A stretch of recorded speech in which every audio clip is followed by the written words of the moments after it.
8절입니다.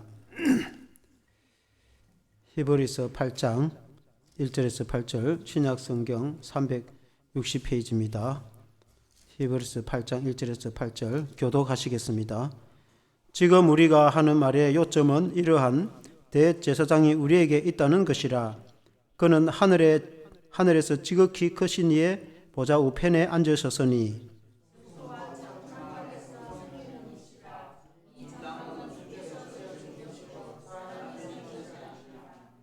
대제사장마다 예물과 제사 드림을 위하여 세운 자니 그러므로 그도 무엇인가 드릴 것이 있어야 할지니라.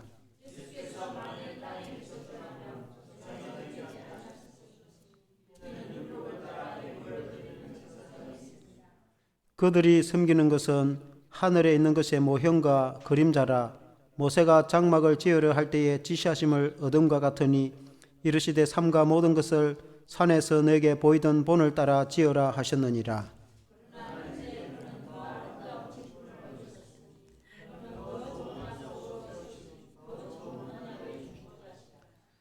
저 첫 언약이 무흠하였더라면 둘째 것을 요구할 일이 없었으려니와 그들의 잘못을 지적하여 말씀하시되 주께서 이르시되 볼지어다 날이 이르니 내가 이스라엘 집과 유다 집과 더불어 새 언약을 맺으리라. 아멘. 할렐루야. 새 언약의 대제사장이라는 제목으로 말씀을 드리겠습니다. 우리가 말씀을 나누거나 대화를 할 때도 어떤 주제가 있습니다. 뭐 어떤 과일에 대해서 이야기하면은 과일이 뭐 맛이 있다든지 또 그 중에 사과가 어떻다든지, 아니면은 어떤 친구에 대해서 이야기하면은 뭐 친구의 우정에 대해서, 우정은 변하지 않는 그런 신실한 뭐 정을 말한다든지, 이렇게 어떤 대화의 주제가 있는 겁니다. 물론 이제 뭐 그냥 아무 주제 없이 이야기도 할 수 있지만은 다 어떤 말을 하거나, 설교도 그렇습니다. 그리고 설교에 보면은 이 주보에 제목을 이렇게 항상 적어 놓습니다. 그 제목은 그 설교의 주제가 함축이 되어 있습니다. 오늘 설교의 주제가 새 언약의 대제사장. 그러면 우리 예수님이 새 언약의 대제사장이신 분이시다 라는 이제 그 주제를 가지고 말씀을 전하는 거예요. 그러니까 어떤 그 전체 설교가 하나의 이 주제가 있고 그 요지, 분명한 그 어떤 뜻을 전하고자 하는 함축된 요지가 있습니다. 그래서 이 히브리서를 기록한 사도 바울이 히브리인들에게 주신 말씀입니다. 그래서 이 이제 서신서가 편지를 기록한 사람의 이름을 따라서 베드로전서, 이러면 베드로가 기록을 했기 때문에 베드로전서 후서라고 기록을 하는데, 히브리서는 수신자, 이 편지 형식의 말씀이거든요. 편지를 받는 사람이 히브리인들, 유대인들이기 때문에 받는 사람의 이름을 따서 히브리서라고 적었는데, 이 편지를 쓴 사람은 사도 바울이 히브리인들에게 편지를 쓸 때에 내가 이 히브리서를 기록한 이유, 히브리서에 뭘 말하려고 하느냐, 그 내용을 딱 한 줄로 주제로 말한다고 한다면은 예수님이 대제사장이 되신다. 유대인들은 제사장 하면은 설명하지 않아도 잘 압니다. 왜냐하면 유대인들은 성전에 가서 하나님께 제사를 드리기 때문에 제사장이 뭐 하는 사람인지 환히 안단 말입니다. 만일에 오늘날 교회 다니는데 안 믿는 사람이 교회 다니는 성도를 보고 너 교회 가면은 목사님 많은 분이고, 그래 물어보면은 우리 목사님 많은 분인지 나도 모르겠다 라고 말하는 사람은 아무도 없어요. 우리 교회 가면 우리 목사님 예배 때 설교하고 또 목회도 하고 또 성도들 신방도 하고 성도들 위해서 기도하고 그 목자가 양을 돌보듯이 목양하는 분이 목사님이다. 그냥 보고 설명 안 해줘도 뭐 새 가족도 다 아는 내용 아닙니까? 교회 다니는 사람이, 목사가 많은 사람들이 다 안단 말입니다. 마찬가지로 이스라엘 백성들에게 제사장이 많은 사람이고, 그래 물어보면 성도들이 양이나 소, 짐승을 몰고 오면은 그걸 죽여서 피를 뿌려서 죄 사함을 선포를 하고 태워서 하나님께 제물을 제사 드리는 사람이 제사장이다. 그때 당시 이스라엘 백성들은 다 설명할 수 있단 말입니다. 근데 그 제사장이 있듯이 진정한 제사장은 예수 그리스도이시다. 영원한 제사장은 예수 그리스도이시다. 일반 사람이 제사장이 있듯이 제사장이 하나님께 제사를 드리고 백성들의 죄를 용서하는 제3의 선포를 하고 또 백성들을 위해서 대신 하나님께 중보기도, 하나님께 그 백성들을 위해서 중보기도하는 역할을 하는 사람이 제사장인데, 그 제사장 중에서 최고의 탑 제사장을 대제사장이라고, 이스라엘 전체의 최고의 제사장 대제사장이라고 하는데, 그 대제사장이 있듯이 그것은 모형이고, 진짜 배기로 제사장은 우리 주 예수 그리스도다. 그걸 설명하려고 한다. 한마디로 말한다면, 히브리스를 한마디로 말한다면 그렇다, 그 말입니다. 그런데 이제 그 대제사장의 역할 중에서 오늘은 중보자로서, 제사장이 하는 역할이 여러 가지가 있는데 그 중에 중보자로서의 제사장, 중보자는 이쪽과 가운데서 중매하듯이 연결해주는 사람을 중보자라 한다. 하나님 아버지와 우리 성도들 사이에서 우리 주 예수 그리스도께서 연결시켜주고 또 우리를 위해서 대신 기도해주고 중보해주는 그 대제사장으로서의 우리 주 예수 그리스도의 역할, 그것이 오늘의 이 히브리서 8장의 말씀인 줄로 믿습니다. 그래서 히브리서 8장 1절에 보면은 지금 우리가 하는 말의 요점은, 내가 뭘 말하고 하느냐 이 말이죠. 사도 바울이 요점은 이러한 대제사장이 우리에게 있다는 것이라. 이 대제사장은 예수 그리스도이시겠죠. 그는 하늘에서 지극히 크신 이의 보좌 우편에 앉았었느니라. 하나님 우편에 앉아 계신 그리스도, 그분이 우리의 대제사장이 되어서 우리를 위해서 중보하시고 중보기도를 해주시고 우리를 보호해 주시는 분인데, 그분이 우리의 그리스도이시다. 오늘 이 말씀으로 그 하나님 우편에 앉으신 새 언약의 대제사장이신 예수 그리스도에 대해서 은혜 받으시길 바랍니다. 첫째는 하나님 우편에 앉으신 대제사장이시다. 한번 같이 해보겠습니다. 하나님 우편에 앉으신 대제사장. 우리 예수님이 성천하셔서 하나님 보좌 우편에 앉으셔서 우리의 대제사장이 되신다. 그런 말씀입니다. 그 8장 1절 한 번 더 같이 한번 읽어보겠습니다. 8장 1절 시작. 지금 우리가 하는 말의 요점은 이러한 대제사장이 우리에게 있다는 것이라. 그는 하늘에서 지극히 크신 이의 보좌 우편에 앉으셨으니. 이 지극히 크신 이는 하나님 아버지입니다. 하나님 아버지 보좌 우편에 앉으신 분이 우리 예수님이신데, 우리가 얼마 전에 이제 부활절을 지냈습니다. 우리 예수님이 죽음을 이기시고 부활하셔서 제자들에게 보이시고 제자들이 보는 가운데 성천하셨습니다. 그리고 성천하셔서 마가복음 16장 19절에도 보면은, 마가복음 16장 19절 같이 읽어보겠습니다. 시작. 주 예수께서 말씀을 마치신 후에 하늘로 올리셔서 하나님 우편에 앉으시니. 마가복음에 하나님 우편에 앉으셨다. 예수님이 하나님 우편에 앉으셨다.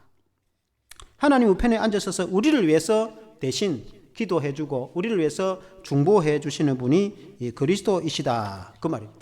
우리 예수님이 물론 마지막 때 다시 이 세상을 심판하러 오시겠지만은 지금도 우리 예수님은 하나님 우편에 앉으셔서 우리를 위해서 중보하시는 분이다.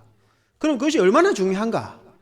우리를 위해서 하나님 우편에서 우리를 위해서 중보하시는 그 역할이 얼마나 위대하고 중요한지 오늘 그 말씀으로 은혜를 이제 나누는 겁니다. 원래 이제 하나님 우편에 앉으셨다 이 말씀은 시편 110편 1절에 나오는 말씀을 인용한 구절입니다. 구약성경 시편 110편 1절에 보면은 여호와께서 내 주에게 말씀하시기를 내가 너의 원수들로 너의 발판이 되게 하기까지 너는 내 오른쪽에 앉아 있으라 하셨도다. 이 다윗의 시인데, 다윗이 하나님 시를 쓰면서 여호와 하나님이 말씀하시기를 내 주에게, 여기서 이제 주가 둘이 나옵니다. 여기서 내 주는 그리스도를 두고 하는 말입니다. 내 주에게 말씀하시기를 내 우편에 앉아라. 그리고 언제까지? 이 원수 마귀를 완전히 멸망시키고 물리치고 승리할 때까지 내 우편에 앉아라. 그렇게 말씀하셨다, 그 말씀입니다. 그러니까 이제 우리가 이해 쉽게 설명하면은 하나님 아버지께서 말씀하시기를 그리스도를 하나님 우편에 앉았어. 사탄 마귀 권세를 완전히 멸망시킬 때까지 우편에 앉아라 라고 하신 말씀으로 해석을 할 수 있는 겁니다. 그렇다고 하나님이 두 분이냐? 그 말씀은 아니에요. 하나님은 한 분이신데 하나님 안에 성부와 성자 성령 삼위가 있어서 그 성부께서 성자에게 하신 말씀이지, 하나님 아버지가 있고 예수님이 있다고 해서 하나님이 두 분이고 하나님이 세 분에 대해서 말씀하는 걸로 이해를 하면 안 돼요. 하나님 우편에 앉았다는 것은 장소적인 의미라기보다는 권능의 의미인 겁니다. 물론 이제 말씀 그대로 직역을 하면은 하나님 오른쪽에 앉았다라고 해석을 할 수 있는데, 그 말 뜻은 오른손이다. 오른쪽이라는 말은 권능을 의미한단 말입니다. 성경에 많은 경우에 성경을 읽어보면은 오른손으로, 성경의 시편이나 말씀에 이런 말씀이 있어요. 하나님이 의로운 오른손으로 나를 지키셨다. 그 말은 하나님이 하필 왼손으로 안 지켜주고 오른손으로 나를 보여주는가? 사람이 왼손으로 아기를 안을 때가 있고 오른손으로 아기를 안을 때가 있는데, 하나님이 보통 왼손으로는 안 안고 오른손으로 안아준다 라고 하는 해석이 아니고, 그 말 뜻은 그 속에 숨은 뜻이 있는데, 그 뜻은 권능, 오른손이라는 말은 권능을 상징한다. 그러니까 능력, 하나님의 전능하신 능력과 권능으로 나를 돌보신다 라고 표현할 때 하나님이 오른손으로 나를 돌보신다 라고 한단 말입니다. 그러니까 하나님 우편에 앉았다는 것은 예수님이 하나님 아버지의 왼쪽에 안 앉고 오른쪽에 앉았는갑다 라고 해석을 하는 것이 아니고, 하나님의 능력과 권능과 권세로, 예수님이 그 하나님의 능력과 권세로 나를 돌보신다 라는 그 속뜻이 숨어 있단 말입니다. 그래서 우리가 성경을 해석을 할 때에 신학자나 목회자가 필요한 이유가, 성경을 물론 때로는 문자로 해석을 해야 될 때가 있지만은, 그러나 그 속뜻이 무엇인지 성도들이 그걸 이해를 해야 된단 말입니다. 하나님 우편에 앉으셨다는 말은 장소적인 의미라기보다는 하나님의 권능의 능력, 하나님의 전능하신 능력, 그 권세를 가지고 예수님이 나를 돌보신다, 그런 뜻이단 말입니다. 그거를 이해를 해야지, 그걸 이해하지 못하면 안 된단 말입니다. 그러니까 하나님 우편에 앉으신 예수님이라는 말은 그 하나님의 전능하신 능력과 권세로 지금도 나를 돌보신다. 우리 예수님은 죽음을 이기시고 부활하셨어요. 하나님 우편에 앉으셨다는 말은 전능하신 하나님의 능력과 권세로 나를 돌보신다. 얼마나 좋습니까? 그러니까 우리가 그걸 기억을 해야 된다. 예수님이 죽어서 막 세상 끝인갑다. 끝이 아니고 지금부터 시작이다, 그 말입니다. 6절에 보면은, 그러나 이제 그는 더 아름다운 직분을 얻었으니 그는 더 좋은 약속으로 세우신 더 좋은 언약의 중보자이시다. 그는 그리스도는 중보자이시다. 그리스도는 중보자라는 말은 하나님 아버지와 우리 사이에서 제가 많아서 재판할 때에 만일에 어떤 사람이 우리가 재판했다.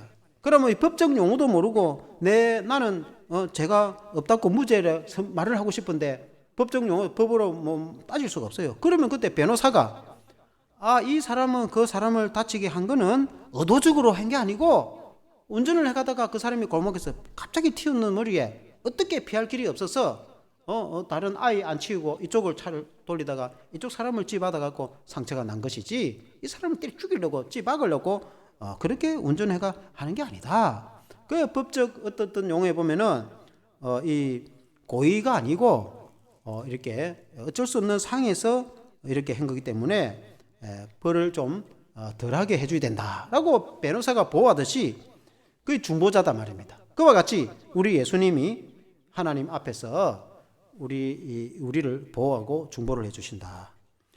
그래서 6절에 보니까 더 아름다운 직분을 얻으셨다. 우리 예수님은 하늘 보좌에서 중보자가 되신다. 그래서 이 땅의 제사장도 위대한데, 이 땅의 제사장들도 성도들이 죄가 있으면은 양을 몰고 와서 그 양을 죽여서 양의 피를 뿌려가지고 제사함을 선포를 합니다. 제사장이 양을 죽여서 그 피를 제단에 뿌려갖고 당신의 죄가 사해졌습니다. 하나님 대신해서 제사장이 죄 사해졌다고 선포를 하거든요. 이 땅의 제사장도 얼마나 위대한지 몰라요. 하물며 하늘에 있는 대제사장은 더 위대하다. 아름다운 직분이다 말은 원뜻이 탁월하다. 이 세상의 제사장도 훌륭한데 하늘에 있는 대제사장이신 우리 주 예수 그리스도께서는 훨씬 탁월하고 위대하다. 우리의 이 대제사장이신 그리스도는 영원한 대제사장이 되셔서 하늘에서 우리를 돌보시기 때문에 훨씬 탁월하고 위대하다. 그걸 이제 아름답다 이렇게 표현한 겁니다. 아멘. 여기서 하늘 성소라고 했어요. 2절에 보니까 2절에 같이 읽어보겠습니다. 2절 시작. 성소와 참 장막에서 섬기는 이시라. 이 장막은 주께서 세우신 것이요 사람이 세운 것이 아니니라. 이 땅의 것은 사람들이 성전을 짓고 성막을 짓고 모세도 장막을 지었는데 하늘의 성소는 사람이 올라가서 지은 것이 아니고 하나님이 지으신기 때문에 더 위대하고 훌륭한데 그 하늘 성소에서 대제사장이 되시니까 우리 예수님은 이 땅에 있는 대제사장들보다 훨씬 위대하고 탁월하다. 그 대제사장이신 예수님이 우리를 위해서 중보하고 돌보시니까 우리가 얼마든지 평안하게 믿음 생활을 할 수 있다. 그런 의미. 우리가 이 땅에 살아갈 때 얼마든지 편하게 살아갈 수 있다. 원래 하나님 우편에 앉아있다는 이 뜻은 요한계시록적으로 설명을 한다면은 요한계시록 7장 10절에 보면은 큰 소리로 외쳐 이르되 구원하심이 보좌에 앉으신 우리 하나님과 어린 양에게 있도다. 그러니까 구원하심은 하나님과 어린 양께 있다. 하늘 보좌에 앉으신 하나님과 어린 양께 있다. 요한계시록은 항상 그렇게 해요. 그러니까 항상 하나님과 어린 양은 예수 그리스도입니다. 그러니까 하나님과 어린 양이 하늘 보좌에 앉아 계신다. 하늘 보좌는 하늘나라에 그 하나님의 보좌에 하나님과 어린 양이 앉아 계신다. 요한계시록 22장 1절에는 또 그가 수정같이 맑은 생명수의 강을 내게 보이니 하나님과 및 어린 양의 보좌로부터 나왔어. 그러니까 하늘 보좌가 있는데 그 보좌는 하나님과 어린 양이 앉아 계신데 하나님과 어린 양의 보좌로부터 생명수 강이 흘러나와서 온 세상에 생명수 강이 흘러넘치고 양 강가에 12과실나무가 있어서 언제든지 과실 열매를 맺히는데 새하늘과 새 땅에 대해서 말씀을 할 때 그렇게 표현하는데 그 말은 항상 요한계시록에는 하늘 보좌에 하나님과 어린 양이 앉아있다 이렇게. 그러니까 그 말은 오늘 우리식으로 해석을 쉽게 해석하면은 삼일째 하나님이 한 분 하나님이신데 하늘 보좌에 앉아 계신다. 요한계시록 적폐는 삼일째 하나님이 하늘 보좌에 앉아 계신데 마지막에 다시 오실 하나님이십니다. 하나님 이렇게 표현합니다. 다시 오실 하나님. 그 하나님이 우리를 구원하시고 심판하실 것이다. 그게 요한계시록의 표현입니다. 그러니까 그 하나님 우편에 앉으셨다는 표현이 이 요한계시록의 표현인데 오늘 이 히브리서의 표현은 중보자로서의 보좌에 앉으신 하나님. 그러니까 하나님 우편에 앉으셔가지고 우리를 위해서 중보하시는 중보자이시며 대제사장이신 예수 그리스도이시다. 그렇게 표현을 했다고 해서 예수 그리스도가 하나님이 아니시거나 삼일째 하나님이 아니신 건 아니에요.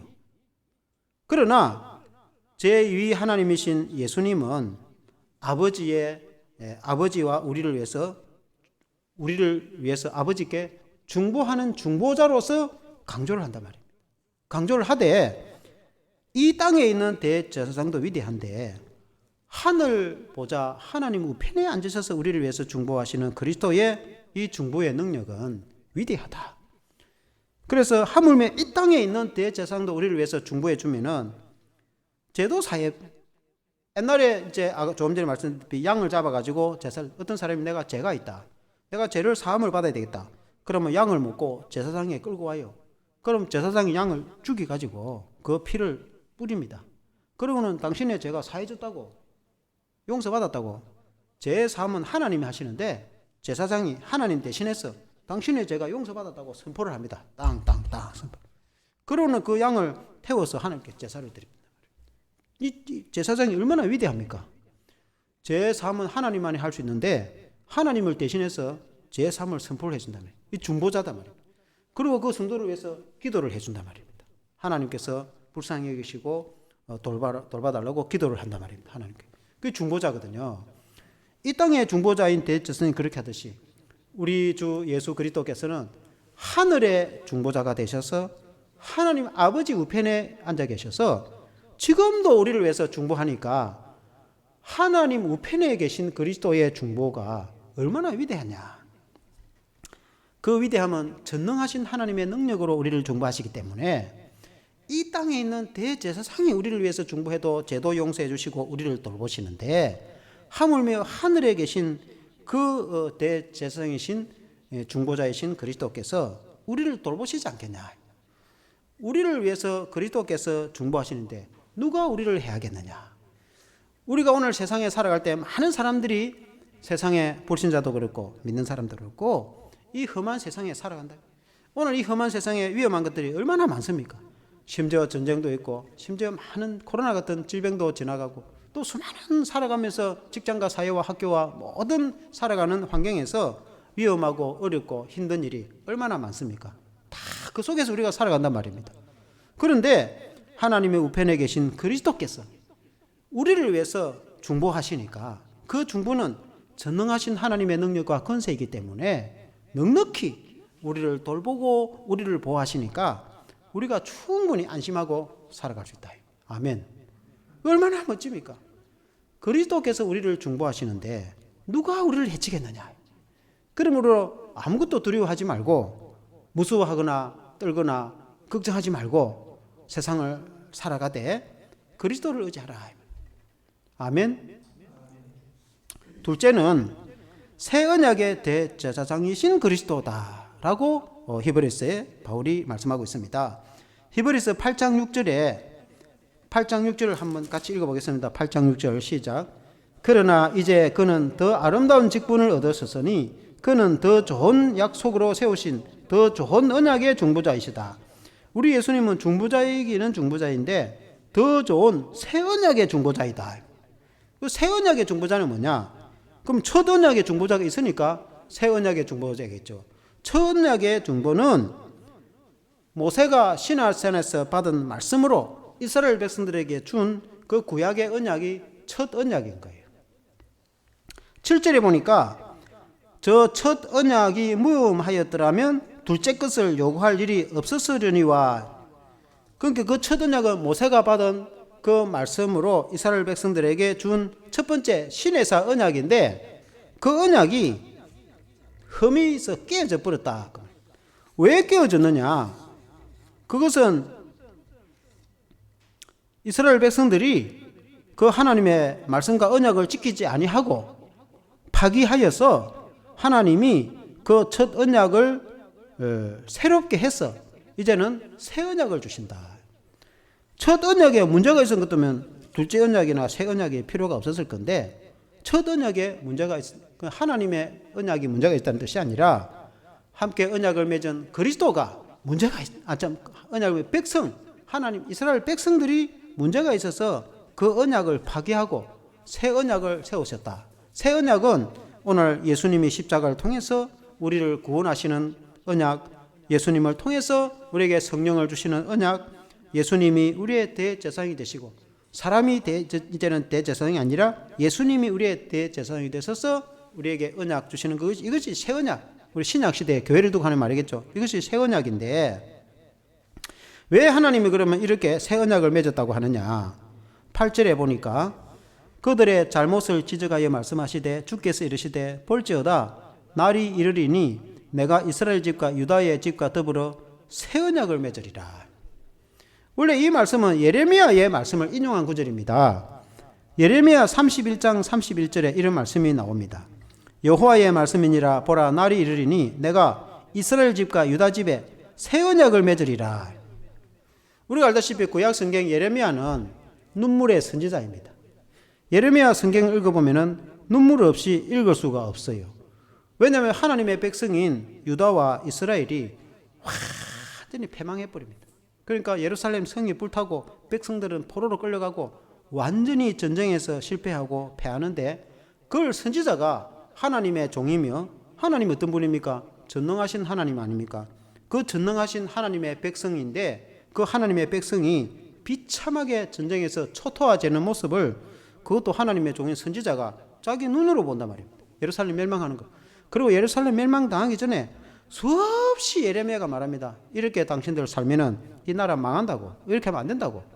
우상을 숭배하고 범죄하고 성전에서 심지어 우상을 만들고 하나님의 성전에 하나님께 예배를 드려야 되는데 하나님께 예배는 안 드리고 성전 안에다가 이렇게 우상을 만들면 송아지 만들어 놓고 절하고 태양신을 만들어 절하면 하나님 좋아하시겠습니까? 하나님이 이 민족을 군대를 끌고 와서 썰어버리겠다고. 이거 뉘우치고 회개하려고 수없이 예레미야가 말하지만 말 안 들으면 말 안 들어본단 말이에요. 결국은 BC 586년에 그 바벨론이 와서 초토화 시키잖아요. 그런데 이제 하나님의 말씀에 성경은 그게 이제 끝이 아닙니다. 그렇게 초토화되고 포로로 끌려갔지만은 하나님은 또 말씀하시기를 그들은 언젠가는 돌아오게 될 것이고 언젠가는 이 나라를 다시 건설하게 될 것이고 언젠가는 이 나라를 새롭게 해서 하나님 말씀하시기를 내가 새 언약을 맺을 것이다. 왜 하나님이 되신 거예요? 하나님이 얼마나 위대한 분입니까? 우리 사람 같으면은 내가 다시는 내 저 사람 안 본다 이렇게 하겠지만은 하나님은 또 그렇지 않아요. 예레미야가 그렇게 비참하게 나라가 초토화되지만은 예루살렘 성은 불타고 예루살렘 성전은 파괴되어 버리고 그렇게 하지만은 하나님은 말씀하시기를 70년 뒤에 이 땅 백성이 고토로 돌아올 것이고 이 예루살렘 성이 재건될 것이고 예루살렘 성전이 새롭게 재건될 것인데 이전 성전보다도 더 위대하게 재건될 거다. 실제로 그렇게 되잖아요. 바벨론 포로에서 돌아와서 짓게 되는데 그러고는 내가 새 언약을 맺을 거다. 그때의 예레미야 때에 하신 그 새 언약은 예레미야 31장 32절에 보면 이런 말씀이 있습니다. 이 언약은 내가 그들의 조상들의 손을 잡고 애굽 땅에서 인도하여던 내던 아래 맺은 것과 같지 아니할 것은 내가 그들의 남편이 되어서도 그들이 내 언약을 깨뜨렸음이라. 여호와의 말씀이니라.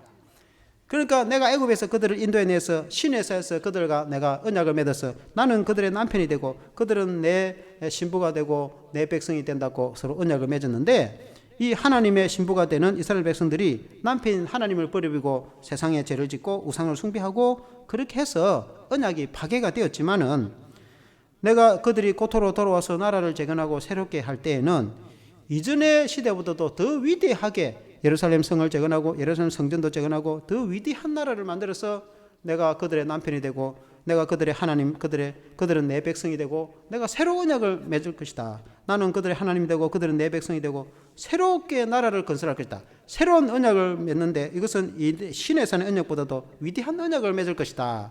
라고 하신 말씀이에요. 근데 그게 이제 실제로 나라가 포로가 되어서 돌아와서 백성이 나라를 새롭게 실제로 그렇게 건설을 하는데 스룹바벨 성전이 재건되지 않습니까? 스룹바벨 성전이 이전에 솔로몬 성전보다도 더 크고 위대했거든요. 그런데 말씀이 거기서 멈추지가 않고 이 새 언약은 진정한 새 언약은 하나님이 보내신 그리스도 메시아가 이 땅에 오면은 메시아를 통해서 새로운 언약을 맺을 건데 이것이 진짜 새 언약이다. 그 말씀인 것입니다. 그 히브리에서 그때 예레미야가 하신 말씀은 형식적으로는 그들이 포로에서 귀환해가지고 나라를 재건할 새 언약이지만은 그러나 그 속뜻은 메시아가 언젠가 와가지고 히브리에서 하신 말씀처럼 그리스도가 오셔서 그리스도를 통해서 하나님이 맺는 언약은 진정한 새 언약이 될 것이다. 그래서 예수님을 통해서 새 언약을 맺은 성도는 위대한 하나님의 백성이 될 것이다. 그 하나님은 우리의 하나님이 되고 우리는 그의 백성이 될 것이다. 이것이 언약이거든요. 근데 이제 새 언약을 맺는 사람들은 이전에는 이스라엘 백성들만 그렇게 했는데 이제는 새 언약을 맺는 사람들은 누구든지 예수 믿으면은 다 새 언약의 백성이 되어서 예수 믿는 우리 성도는 우리가 그리스도의 신부가 되고 그리스도는 우리의 신랑이 되고 하나님은 우리의 하나님이 되고 우리는 하나님의 백성이 되고 그리스도 안에서 그리스도를 통해서 새 언약을 맺었다. 아멘. 그래서 저와 여러분들이 신약시대에 새 언약의 성도가 됐는데 이 새 언약을 맺은 이 언약에 있어서의 대제사장이 그리스도이시다. 구약의 첫 언약의 제사장은 구약의 이스라엘 백성들의 그 사람인 대제사장이었다고 한다면 새 언약에 있어서의 이 중보자이시며 대제사장은 예수 그리스도이시다. 우리 주 예수 그리스도께는 우리의 새 언약 백성의 대제사장이 되시는데 그 예수님의 대제사장직은 영원히 변하지 않는다.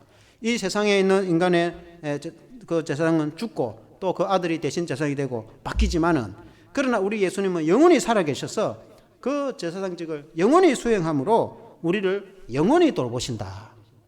그래서 그 대제사장이신 예수 그리스도의 사역이 얼마나 위대한가. 아멘. 그런 새 언약의 대제사장이신 그리스도, 그 말씀이거든요.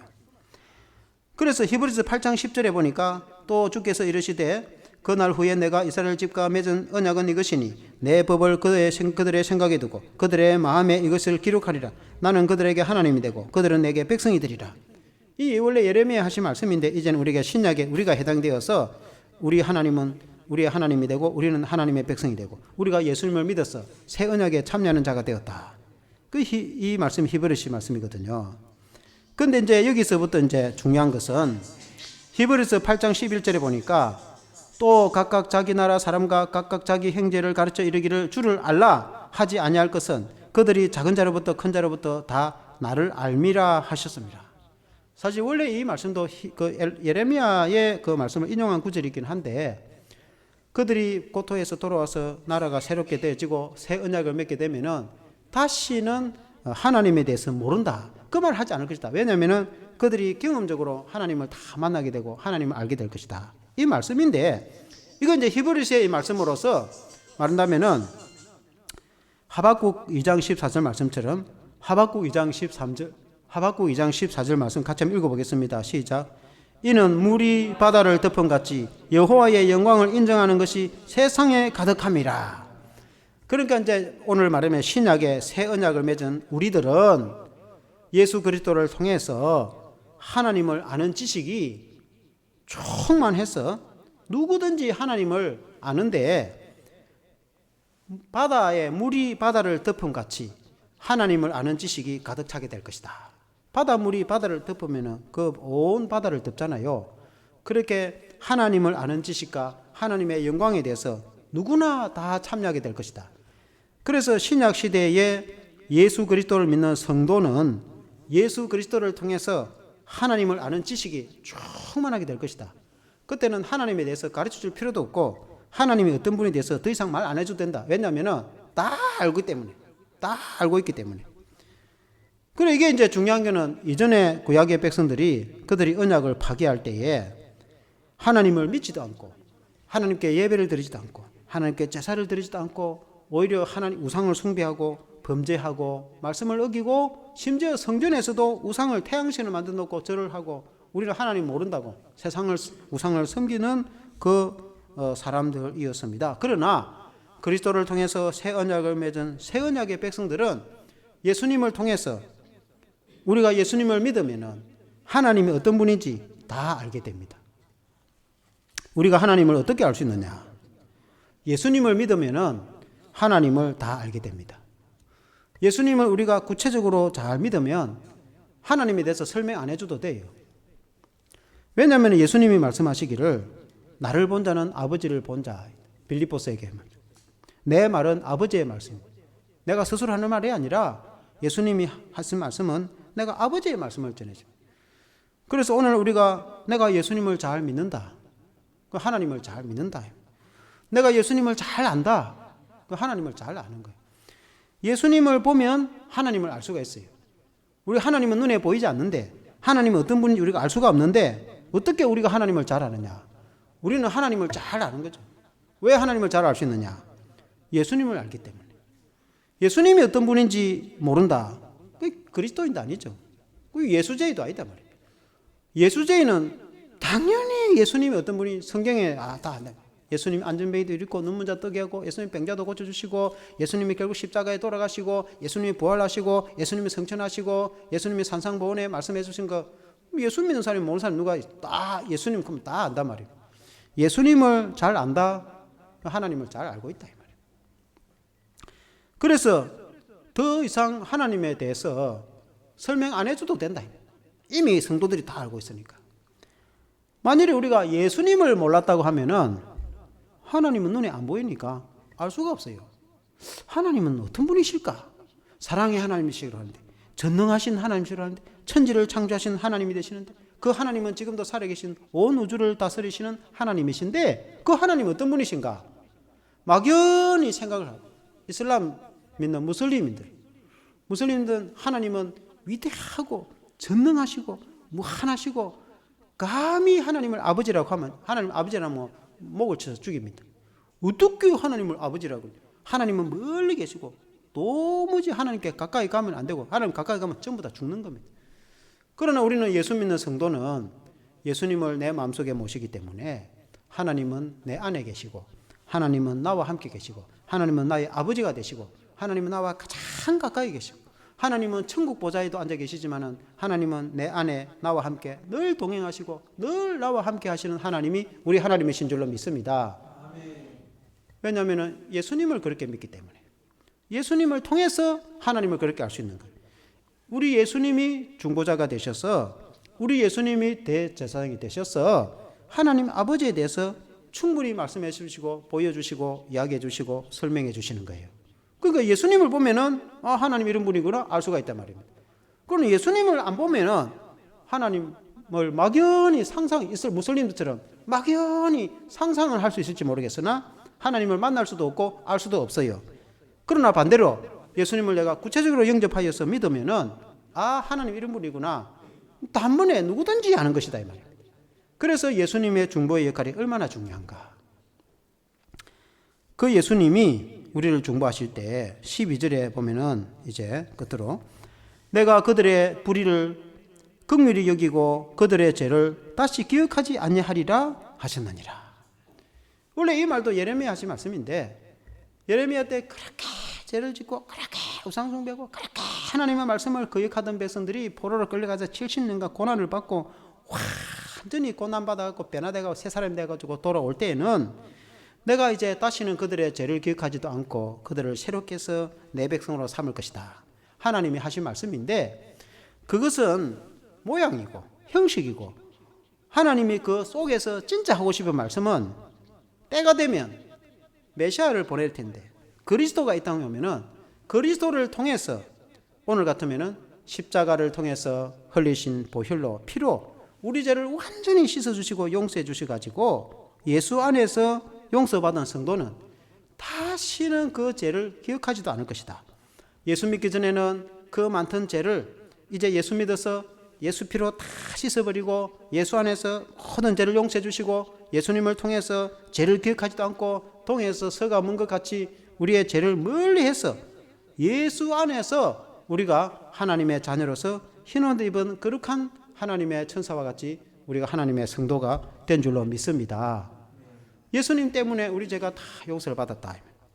그래서 예수님의 중보의 역할, 예수님의 대제사장 역할이 참으로 위대하다. 히브리서의 말씀을, 그 말씀을 하고 싶은 겁니다. 사도 바울이 이스라엘 백성들은 다른 걸로 설명하면 못 알아들으니까, 대제사장에 대해서 설명하면 말귀를 좀 알아들으니까 이 땅에 있는 대제사장하고 진정한 대제사장이신 예수님하고 좀 비교를 하면 좀 그렇다. 이 땅에 인간은 한계가 있지만은 우리 예수님이 대제사장의 사역은 한계가 없이 무한하다. 얼마나 멋지고 아름답습니까? 그래서 결론적으로 새 언약의 대제사장이신 그리스도를 섬기는 사람들, 우리는 어떠한가?